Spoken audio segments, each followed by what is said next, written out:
On this episode of the Adapted Lens podcast, we welcome Olympic photographer Jeff Cable to the show.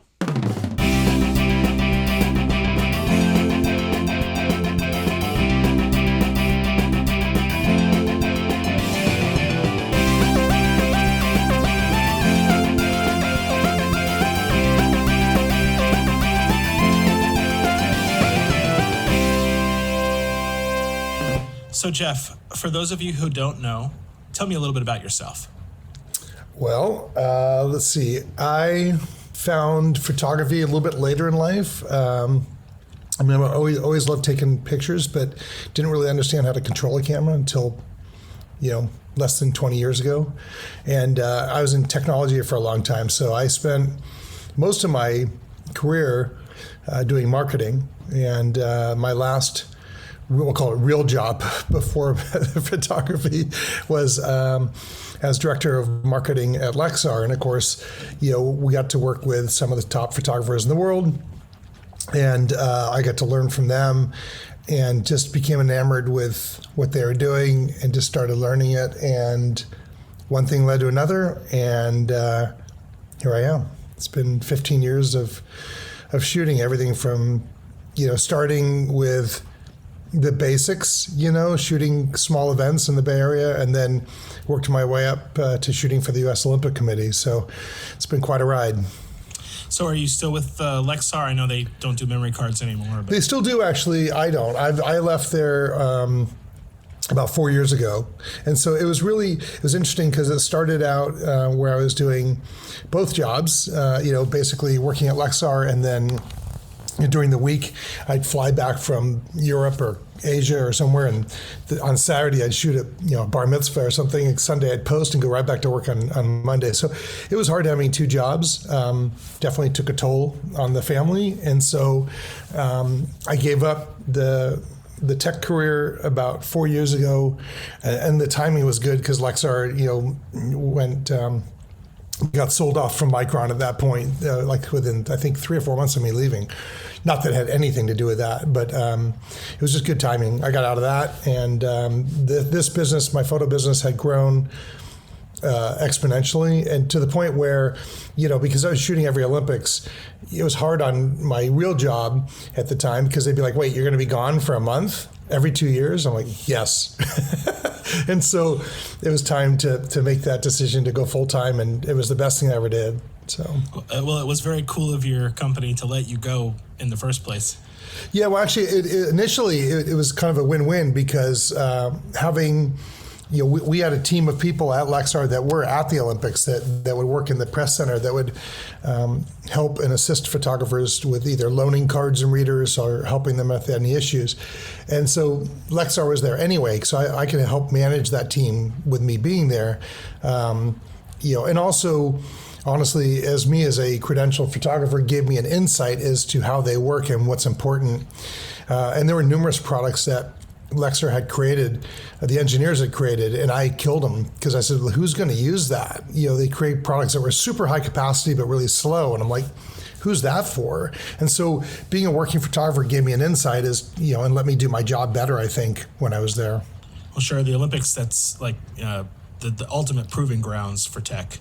Oh, God. Yeah, I mean, it's the level of complexity there and the timing. If you shoot an event, I hear a lot of photographers that shoot weddings and they say, hey, we try to post our images, the gallery of images, to the client within 3 to 6 weeks. At the Olympics, my deadline is 14 minutes. So I'm shooting an event and I've got to go through 1,000 images and find the best 5 or 10, get them retouched, resized, back to the US, all within 15 minutes essentially, so they can post it immediately for social media. So yeah, fast cameras, fast cards, fast readers, fast computer, and lots of Diet Coke to keep my brain fast and just go full bore. So interesting. We'll back up to Olympics here in a second, but okay. You shoot a lot of bar and bat mitzvahs, right? I do. That's actually how it started. So I always loved taking pictures. Started learning how to control the camera. A friend of a friend 15, 16 years ago said to me, hey, can you shoot our daughter's bat mitzvah? And I was like, oh, heck no. Like, I was scared to death of that. I didn't want to mess up their event.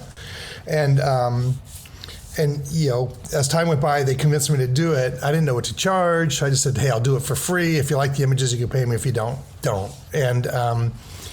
And they did. They liked the images, and the guy wrote me a check. I'm like, wait, that was actually kind of fun. I got to do something that I enjoyed, made some decent money, and then two of their friends came to me and said, hey, can you shoot ours? And I'm like, I guess. And then their two friends told people, and now it's hundreds later, and here I am. So it started. It wasn't a planned thing. It just kind of happened by itself. I mean, it's a great thing, but and even today, the bar and bat mitzvahs that I do, normally when it's not COVID-19 effects of the effect we have right now, that is a big piece of the income for my business. So a lot of this podcast is about adapting to changes. So tell me what it's like being an event photographer in the times of coronavirus. Oh, it's incredible.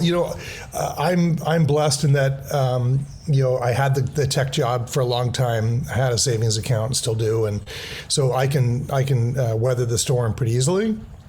But it's brutal. Literally, I was driving, 5 weeks ago, I was driving up to shoot a bar mitzvah, and another photographer texted me and said, get ready for the onslaught. I just lost one. And I thought, a bar mitzvah? Like, how could a virus affect bar mitzvahs? And then within 5 or 6 days, I lost one, then two, then three, then four, then five, and then six, then seven. And basically, I had March, April, May, all fully booked, and lost all of them. I didn't lose them all. I mean, they all got rescheduled. Well, they're going to try to reschedule. So we're trying to convince clients, I told them, if you want me to be your photographer, it's going to have to be a Friday or a Sunday event, because I don't have any Saturdays available until probably March of 2022.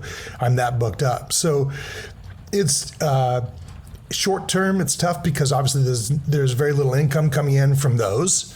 I've got a photo tour that's supposed to go next month to Costa Rica, and I'm going to have to cancel that. We had a photo tour to Scotland, Ireland, and those are going to be postponed. And then, of course, the ultimate one was the Olympics, which just got postponed a year. So literally, my entire schedule got blown up about a month ago, where I lost every event for I don't know how many months. We still don't know, right? And then all these photo tours and the Olympics. And because the Olympics has been pushed out a year, that then... I already had plans for summer of 2021, so going to Botswana and Tanzania because we do a lot of safaris out there where I teach, and so now the Olympics overlaps that. So those are going to have to get either moved or scrubbed. So literally, yeah, it's crazy. Like and everybody knows this because it's so unprecedented what we're going through, all of us. But the effect on the business has been incredible. I should say that I'm really lucky that I still have money coming in, because I only charge for what I shoot. I don't do package pricing. So a lot of my clients who have never picked images, like tons of clients who've just never had time to pick. So I pinged all of them and said, hey, now's a good time. You're home. You have nothing to do. Pick your images and we'll start building albums or, sell you the digitals. So the income actually has been quite good right now, because we're pinging all those people to get it done. But once that dries up, if this virus were to go for another year, good Lord. It makes me feel good. My wife and I didn't buy our wedding pictures for about 2.5 years. So I'm not the only one, I guess. No, actually, strangely enough, and I don't know if other photographers find this or not, but I always post next day. Like, I'm really anal about when I shoot a bar mitzvah or wedding, usually by 1 or 2 in the afternoon the next day, everything's done. Their gallery is posted and up and password protected and ready for them. So I work really hard to make sure it's immediate. And then, to your point, people take forever to pick. And it's funny because, they pay you a decent sum of money to show up and do the event. And I have literally 40 or 50 clients who've never picked an image, so they have nothing to show for it. And some of these people I've shot 2 or 3 of their family members. So and they've never picked any of them. So I have some that are like literally 10 years old that I'm pinging them like, hey, before your kid gets married, has their own kids, having a bar mitzvah, you might want to pick, but like I said, I mean, it's good because it gives me a chance to kind of get caught up on it and gives them a chance to try to catch up on it as well. Sure, that's good. Making lemons out of or lemonade out of lemons. Yeah, I mean, and again, I mean, otherwise at this point there'd be zero income Right. coming in, so every little bit helps. Tell me about shooting Olympics and 2021, and then immediately 2022 in China. I know, it's crazy. What is that going to be like? Well, shooting the Olympics is all encompassing. It is, as I've told people in the past, we work like 9 in the morning or 8 in the morning till 3 in the morning every day for 3 weeks. It is just, and there's no walking, you're just running all the time. You don't wait in line for food. If there's a line for food, you skip food. Like there's just almost no time. And part of that is self-imposed by me because I could just shoot for the U.S. Olympic Committee. I could just do like water polo or whatever sport my primary sport is that I'm contractually obligated to shoot, and then take it easy. But I want to shoot other sports, and I like to blog them. So I do on my blog. I, once or twice or sometimes even 3 times a day from the Olympics, I'll blog about what I shot and how I shot it. So it's self-imposed, but it's it is. I've always treated it as a once in a lifetime opportunity to do the Olympics, even though this would be my 7th one coming up. It is just hard to explain the craziness of it all, trying to get from one venue to another. And then, while you're on the press bus, you're trying to go through images and post or write a blog. And then, you're eating and you're trying to post and write a blog. So it's just constant for 3 weeks. And so this will be really interesting because now that it's moved, well, the other thing I should mention is the process of getting to the Olympics is a multi-year process between, credential process, security clearance, housing, air, travel, and then contracts, all that stuff. So everything's now gotten completely topsy-turvy, right? Because, what I thought was done is now not done. Credentialing will stay. Security clearance, all that stuff's done, but housing will have to move, airfare will have to move, all those things, all those moving pieces. I had multiple contracts in place that now I think will probably hold, but I don't know yet. And then, of course, we'll do the Summer Olympics, and like you said, we'll come back from Tokyo tired and straight to shooting and going to photo tours or whatever, and then turn around and less than 6 months later we'll be heading to Beijing to do Winter Olympics. So it'll be another unprecedented event where we're going to be going almost back to back for Olympic shooting. It'll be a trip. So how did you come to shoot 6, now soon to be 7 Olympics? Part of it was just I saw when I was at my first Olympics, I saw what the photographers were doing, and I was partially credentialed to shoot there. I was able to get day passes and things, and I saw what the people were doing. I thought, well, I could do that. And I came home and I told my wife, I said, I want to shoot the next Olympics. And then I worked for years trying to find an angle in, and it was not easy. And eventually, and I had some ins with hockey because I, do some stuff with the San Jose Sharks here locally. So I used those contacts to kind of work myself in to USA Hockey, and then shot that Olympics. And then once that was all said and done for the Winter Olympics, then I was like, okay, I want to do Summer Olympics. Well, of course, hockey doesn't go to summer. But at that point, I had a connection in with the U.S. Team USA. So I used my contacts there, and basically I really shot the first couple Olympics basically for free, which, if you know how expensive it is to go to the Olympics, it could cost you anywhere up to around 10 grand just to go.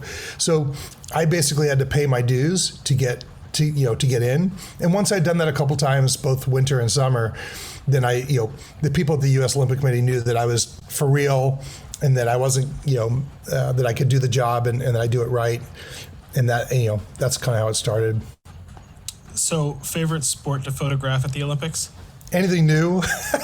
Like, it's so funny because I play ice hockey still. I love the game. And so wintertime, I do love shooting hockey, but as a guy from San Francisco, there's nothing more fun than going and shooting bobsled or ski jumping or short track speed skating, stuff like that. That's just really high energy, really fun and different, that you wouldn't get in the San Francisco Bay Area. So, even Summer Olympics, I was just talking to my daughter about, we were taking a walk yesterday, and we were walking really fast. And my daughter said to me, "Have you ever shot that event at the Summer Olympics, where they do the fast walking?" And I'm like, "I have not done that." So, again, this is the thing. Okay, well, maybe I want to go shoot that. So I like trying, like equestrian was really fun in London. I had a great time doing that. So just, kind of trying to push myself to kind of get different images and get a different look. That makes it, fun for me, and something different photographically than what I have already. Right, yeah, it's like Floridians long or short track speed skating. It's not exactly our backyard here in Florida. Right, exactly. But the thing is, you still have hockey, right? Like, I mean, there's still right. And the thing is, I've shot a lot of hockey, and so it's still fun to do, and it's still fun when you get a great shot, and so that feeling's still there. But it's more exciting to me when I get to really kind of push the limits and try to find, like, even with like long track speed skating, where I'll do really slow motion pans at like 20th or 30th of a second, and that's fun, right? To try to push yourself to get something really unique and really cool. So do you find that the sports kind of carry over? I'm thinking, sort of speed skating and maybe velodrome or track and field, where they similar techniques carry across? Yeah, I mean, whenever I shoot, I always shoot for the safe shot first. So you're right. If it's speed skating or velodrome, you're going to capture it at 1,000th of a second or whatever, and freeze the action. And then you may, once you get in, you look in your camera and okay, I got that. If they're going to go around the track 30 times, getting 30 shots that are all the same really is boring, right? And so once I get a safety shot and I got what I want, then I'll start pushing the limits, and I'll try motion panning, and I'll keep lowering that shutter speed, or I'll try going to a wider angle lens or maybe a tighter zoom lens, and just kind of keep pushing myself. And part of the fun for me, and one of the reasons I love being an independent photographer for the USOC and not being, like, if you're shooting for AP or Getty, they assign you to a sport for the most part. And they say, like, hey, you're shooting 48 water polo games and that's what you're doing. Well, to me, I love going out and shooting other sports, but also not being contractually obligated to them. So I can actually shoot and blog and really kind of try to create art, as opposed to just here's the shot that you guys need for marketing use. Right, you get to be a little bit riskier. Yeah, and even other teams, like I'll shoot for Team USA, but if I see someone who's skating by from Korea, I don't care where they're from. I want to get some cool shots, right? So it doesn't really matter. Again, for contractual stuff, if I'm shooting for USA Water Polo or USA Hockey or whatever, I need to get shots of their team members, and they'll tell me which particular athletes they want, or I have to figure out the game, right? As photographers, our job is to tell the story. So if it's a shutout, I better have a good shot of the goaltender who's, stopping a puck or whatever. So yeah, I mean, it's a combination of telling the story, contractual obligations, and then having fun. That sounds like a blast. It is. It is the hardest work ever. And exhausting. Like, I come home to post-Olympic syndrome, but at the same time, it is a blast. I mean, you have the best seats in the house at the Olympics, and I could never go to the Olympics as a normal spectator anymore, because I've got press buses in Olympic lanes, so we don't have to deal with traffic. We have different entrances, we have different bathrooms and restaurants, and we don't have to wait in line like everybody else. And so we're with the athletes. So I actually get to know the athletes, and that's really fun. Like, I was just video conferencing with one of the team members who's going to be going to Tokyo, and we were talking about the challenges of it being moved. It's really cool to be able to talk to the athletes and get to know them. And it makes it more personal as well. Sure, and that's such a big part of the story. It's not just the gold medals or how many things we win. It's really about the Olympics. Yeah, actually, I mean, that's the really cool part about the Olympics. Is if you look at any professional sports, if you look at like the NFL or NHL or Major League Baseball, whatever, it's about winning. And if your team loses, you're really upset. And if they win, you're on a high. At the Olympics, I mean, yes, you still want to win, but it's also, there's a camaraderie and it's more about being there than it is about winning. And again, not to say that they don't want to win or that the team I'm shooting for, I don't want to win, but it's more than that at the Olympics. It's more about the people and the world coming together kind of thing. And so I do revel in that. And when they had talked about potentially doing the Tokyo Games without any spectators initially, I thought that would really be brutal, because the spectators' reactions and even when I turn the camera around to shoot, not the, if it's a break in the action or if someone scores a great goal or something, I love turning around and getting fan reaction. And the fans love that, especially when they see me wearing a Team USA shirt. They're like, ooh, hey, maybe we'll be on the Team USA website or whatever, which they would be. That's fun. And it's that kind of give and take between them and me that kind of keeps me fueled.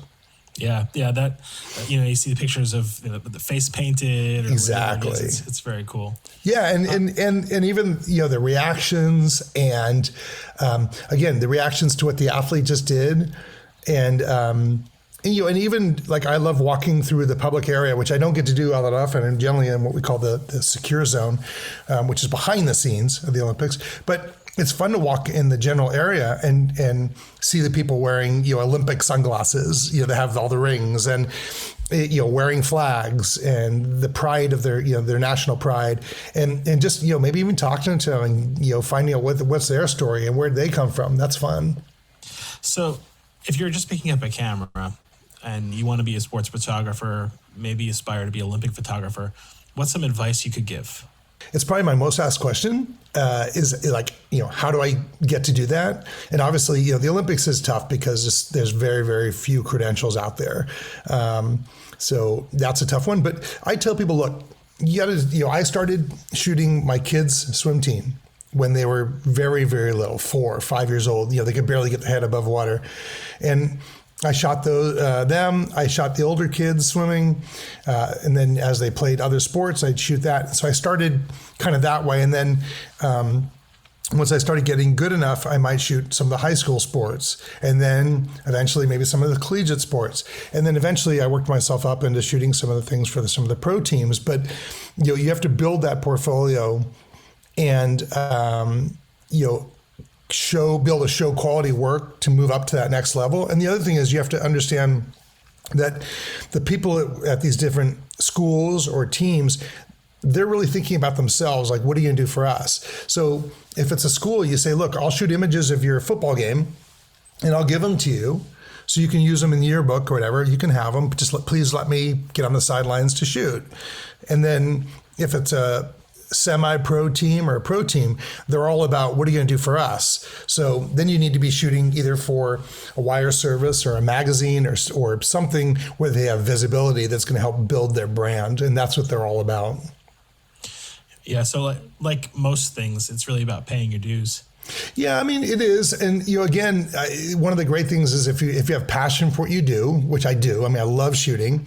I just did a blog today on my dog. Just because I've been stuck at home for almost a month now, and I haven't really shot much. I've done a little bit of macro in the backyard, and I just started shooting pictures of my dog. And I'm like, I've got to get some creative juices going here. And, but I do, I love it.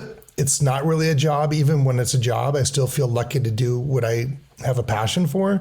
So yes, you pay your dues, but paying your dues by shooting a high school football game or whatever it might be is still fun.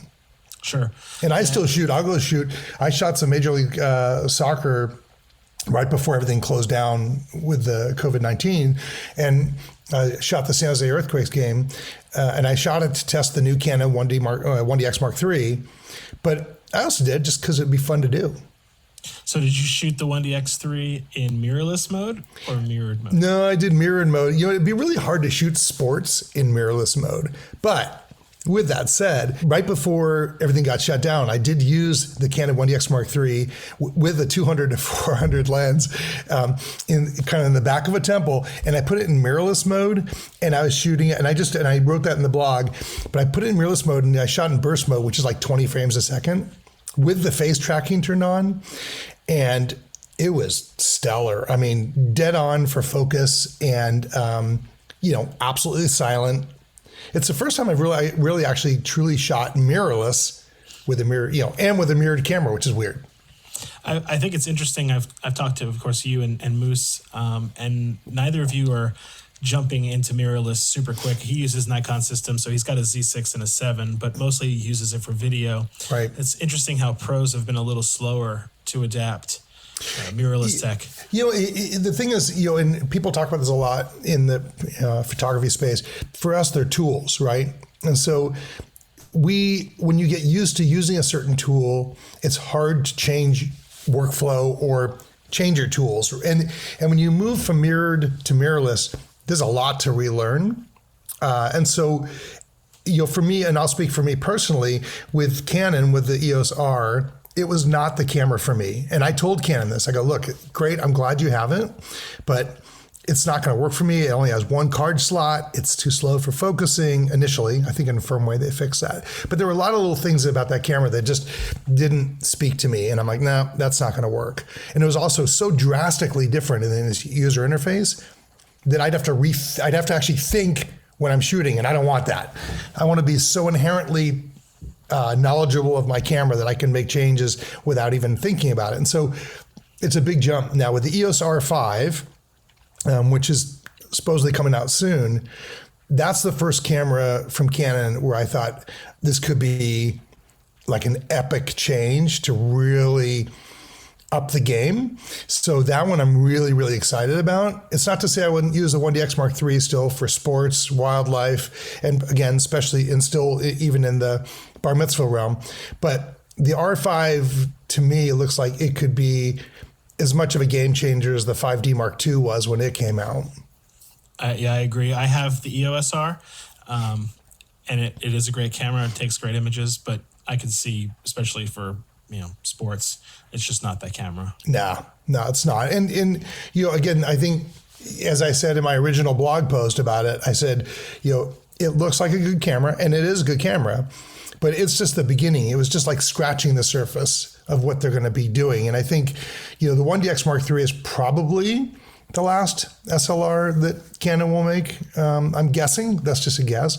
But I think that the R series, especially with the new lenses, the RF lenses that look amazing, I think that that's the future. I think that that's where we're going. So we need to jump on board, but they need to make a product that allows us to jump on board. And I think the R5 is probably the first one that'll be there for us.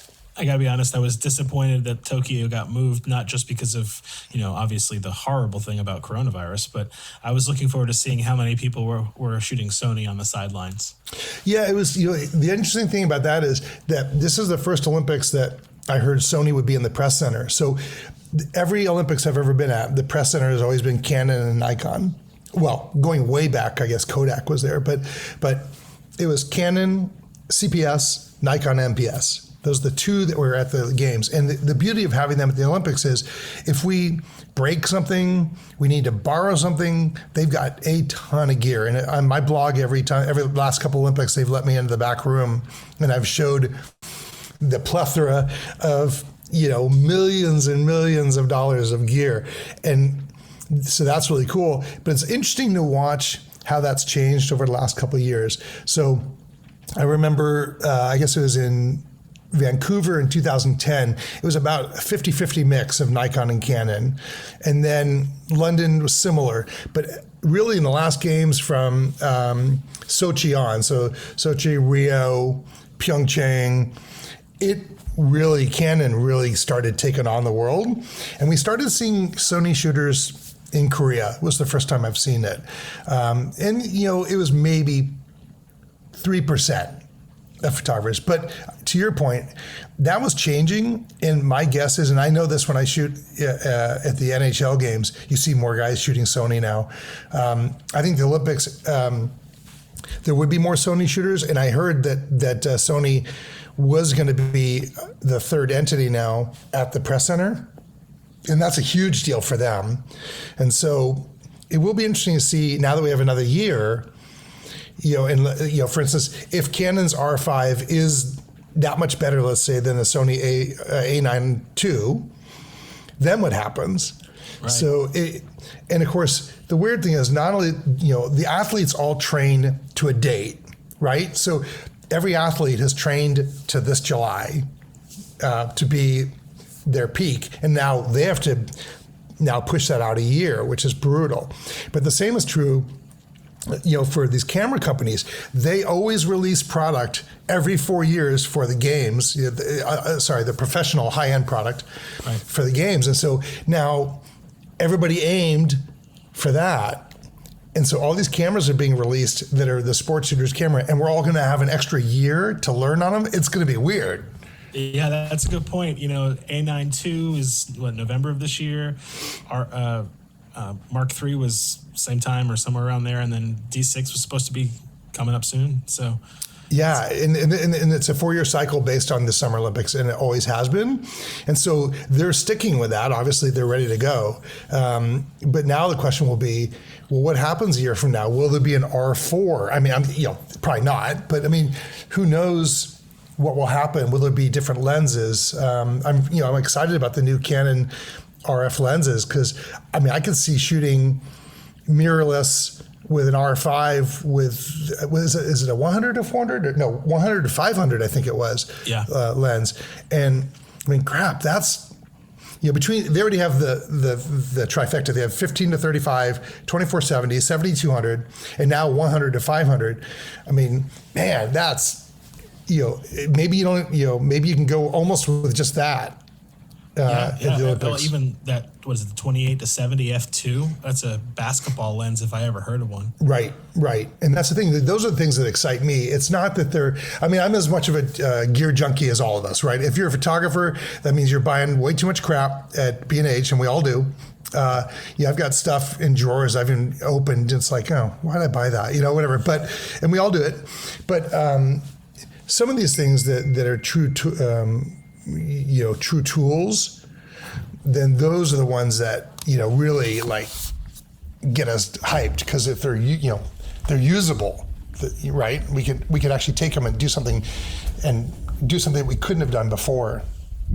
So if you were to tell someone who's never picked up a camera before, the very first time they want to go shoot something, what would you tell them? What piece of advice would you give them? So I think the most important thing is that people have fun. And that there's lots of books and videos where they state all these rules that people have to follow, and then people get obsessed with the rules, or they try to read all this text and all this basically mathematical stuff about aperture and shutter speed, and they just get confused and kind of overburdened with it. And what I tell people is it's like reading a book on how to drive a car. It would be really hard. You have to get in a car and drive it. So, pick up a camera, have fun with it, and then as you're going, learn it. And it's not about, the quality of you don't have to have the best camera, and you don't have to have the best lens, and you don't have to have $3,000 worth of flashes or lights. As you get better, then yes, it helps to have good tools, but to just pick up a camera and have fun, is really the name of the game. And as I mentioned earlier, it's how we tell a story. And the story, you could tell a story with an iPhone, right? Yes, you want to do it. You have to understand light and composition and those things. And those can be learned with a cell phone. And then when you get past that, then say, okay, now I want to get more creative with my aperture. Okay, maybe now I need to get a different camera. And so I think the passion, having fun and having passion for it is really the key. That's a great answer. So, Jeff, tell me where people can find you. So website is just jeffcable.com, so jeffcable.com. And my blog is blog.jeffcable.com. And then I've got Instagram, Facebook, just Jeff Cable Photography. And Twitter, I think is jcable12. I don't know why. It just is. I tend to push to all social media channels. The ones I use the most are Instagram and Facebook, mostly Instagram. So just Jeff Cable Photography. Awesome. Well, thank you so very much for joining me. No problem. I'm glad to be here. Did you enjoy this episode of the Adapted Lens podcast? Well, if so, please consider subscribing. You can also follow us on YouTube, Facebook, Instagram, and consider supporting the Adapted Lens on Patreon. And until next time, thanks for listening.